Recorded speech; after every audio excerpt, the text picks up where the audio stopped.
football match in Florence, Italy 1954. 60 years ago a football match ground to a halt when unidentified flying objects were spotted above a stadium in Florence. Did aliens come to Earth? If not, what were they?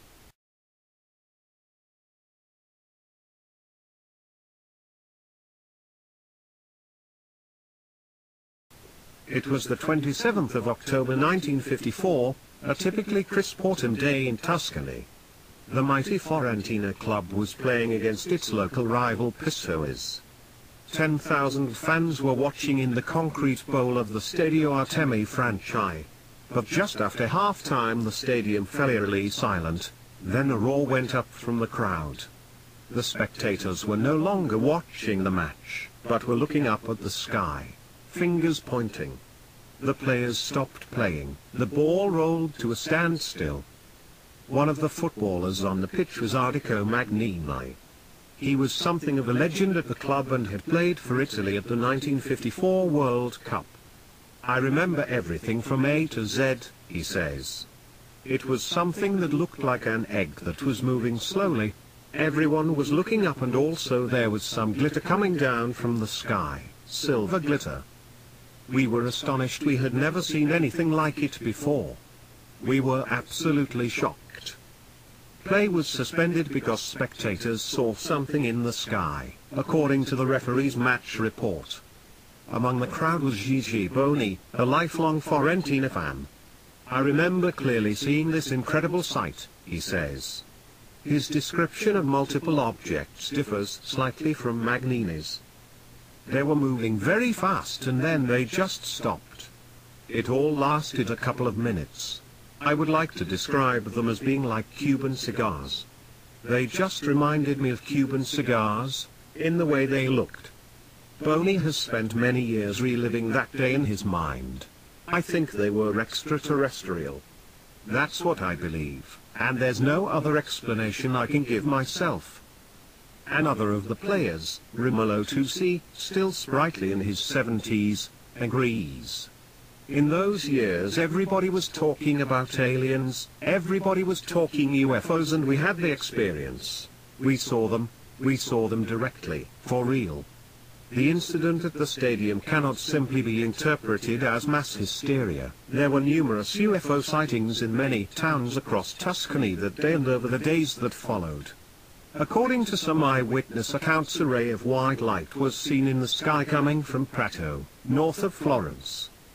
Another man who relishes the chance to speak about that day is Roberto Pinotti, the president of Italy's National UFO Center. He has written many books about UFOs, and his home in the center of Florence is stuffed full of alien memorabilia, posters of old Italian B-movies, framed newspaper articles and black and white photographs of blurry flying saucers. The players and the public were stunned seeing these objects above the stadium, Pinotti says. At the time the newspapers spoke of aliens from Mars. Of course now we know that is not so, but we may conclude that it was an intelligent phenomenon, a technological phenomenon, and a phenomenon that cannot be linked with anything we know on Earth. He's also intrigued by the material that fell from the sky, what Magnini describes as silver glitter. "A wave of flying saucers over Italy," reported the Domenica del Corriere 3 years later, with thanks to the Fondazione Corriere della Sera for the use of material from their historic archives. It is a fact that at the same time the UFOs were seen over Florence there was a strange, sticky substance falling from above. "In English we call this angel hair," says Pinotti. "The only problem is after a short period of time it disintegrates. As a 10-year-old boy he witnessed this phenomenon himself. I remember, in broad daylight, seeing the roofs of the houses in Florence covered in this white substance for 1 hour and, like snow, it just evaporated. No one knows what this strange substance has to do with UFOs. Variously described by witnesses as similar to cotton wool or cobwebs, the substance was hard to collect because it disintegrated on contact, but some people were determined to find out what it was. One of them was a journalist at the Florentine newspaper La Nazione, the late Giorgio Bettini. In 2003 he told an Italian television program, Voyager, how on that day he received hundreds of phone calls about the sightings. From the offices of La Nazione in the center of town his own view of the sky was blocked by the cathedral, so he went up to the top of the newspaper's building to see what everyone was talking about. The 81-year-old recalled seeing shiny balls moving fast towards the dome of the cathedral. Bettini ventured out to investigate. He came across a wood outside the city that was covered in the white fluff. He gathered several samples by rolling them up on a matchstick, and took them to the Institute of Chemical Analysis at the University of Florence. When he got there he found that others had done the same. The lab, led by respected scientist Professor Giovanni Canori, subjected the material to spectrographic analysis and concluded that it contained the elements boron, silicon, calcium and magnesium, and that it was not radioactive. Unfortunately this did not provide any conclusive answers, and the material was destroyed in the process. Could it have come from a UFO? It's an absolutely silly idea. Science totally rejects this idea, says US Air Force pilot turned astronomer James McGaha. From the Grasslands Observatory in southeastern Arizona he has spent more than 40,000 hours staring at the night sky. Not to mention the additional hours he's spent in the cockpit of US fighter jets. You know, the whole UFO phenomenon is nothing but myth, magic and superstition, wrapped up in this idea that somehow aliens are coming here either to save us or destroy us, he says.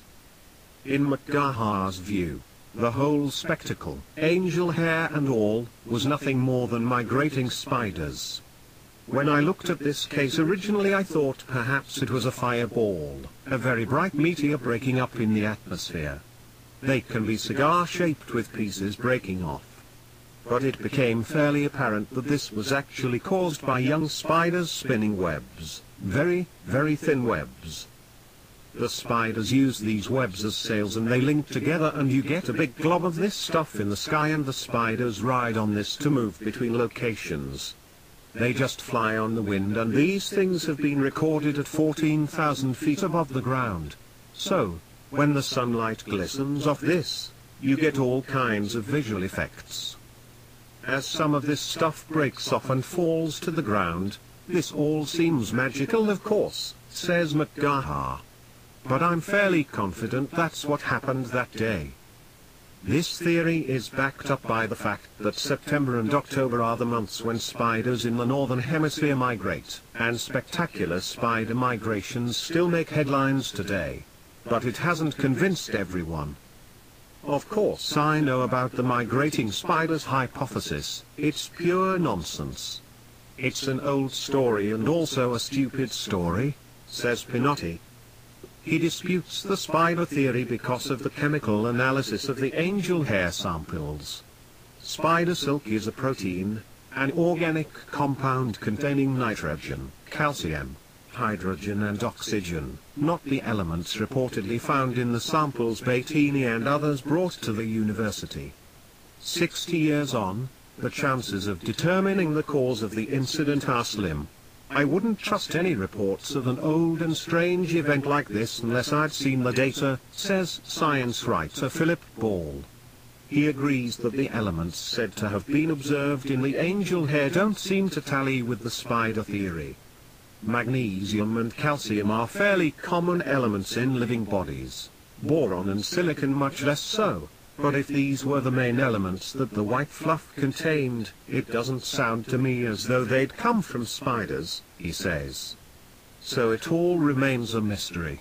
No matter what the scientists say, those who were there are convinced that what they saw was unlike anything on Earth. Rimolo Tusi just feels lucky to have been there. His eyes dance excitedly as he remembers that curious day. I was spellbound and I was also so happy.